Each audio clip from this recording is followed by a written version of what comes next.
Hi everybody, it's Annette from The Art of Intuition, and today we're going to talk about how are we rewriting history. So I normally don't like to get into linear time because it technically does not exist. It's a construct.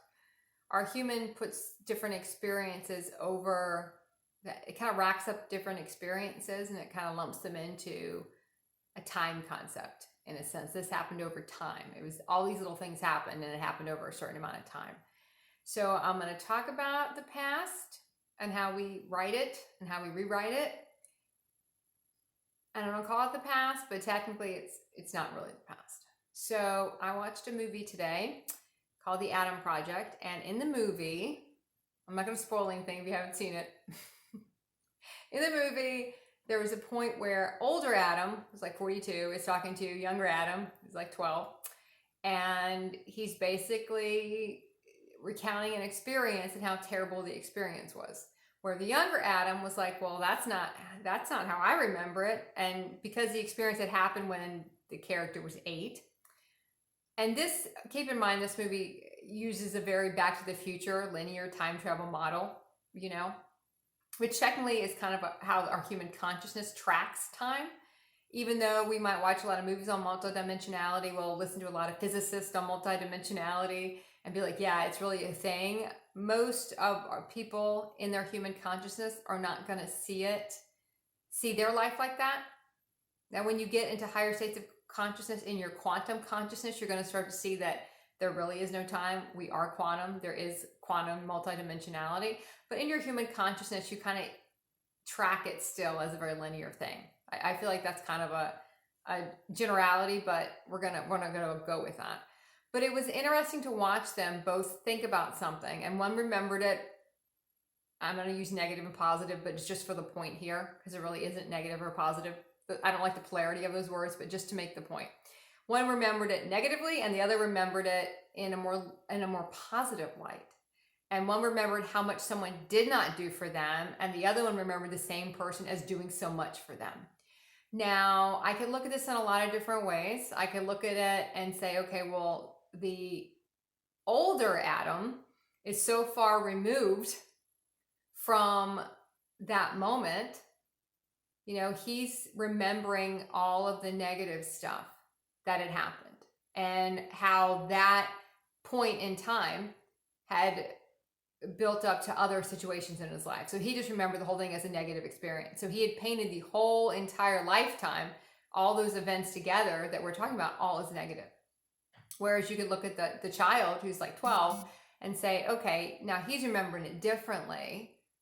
Now I could look at him and go, maybe he just remembered the good things because he might be 2 or 3 years removed from it. Which one's accurate? It's probably a little bit of both in a sense, but if we take it in a sense that when we always have the ability to rewrite history. And as your consciousness changes, you're going to remember things differently, right? And how you choose to remember them rewrites your current timeline because you're changing the frequency of that memory. If you want to call it the past, you're changing the frequency of the moment, which is going to lead to a different frequency you're now currently in. Now, technically, we can't really change the frequency until we reach a certain frequency with our body and a certain consciousness level to look at something in a different light. Technically, everything that ever happened to us, we agreed to before we got here. We asked for it to happen. We agreed to be in the realities with those people. We either played out being a bitch, we played out being a hero. It didn't matter if we were an ass in the timeline or we were the bravest person in the timeline. It was all agreed to ahead of time. In our human consciousness, that's how it all plays out. We agreed to our parents, we agreed to our siblings, we agreed to all come in, we're going to play out these experiences and go on. How we choose to remember them alters over time because our frequency changes, right? That's why we forget things. Now, sometimes we might remember the negative stuff or we might remember the positive stuff in a situation. We're never going to remember it exactly the way it was because our frequency is going to taint that in a sense, taint to what it was because we're so far removed from it. Technically, it never occurred in the frequency we're in. So we're going to remember it differently. And you see that a lot when you talk to different people. I notice a lot when I talk to people, people will have a different memory of how they met me or how certain things went, how certain things occurred. Even if we were in the timeline together, they'll have a totally different memory of it because they're looking at it from a different frequency. So as your frequency shifts, you will have the ability to change, rewrite history in a sense, or what you're going to deem as history, because in the timeline you're now in your higher frequency, it occurred a different way. Because you can shift the perception of how it had occurred. So you can see the different time, in a different timeline, it occurred in a different way. It occurred for you, not against you.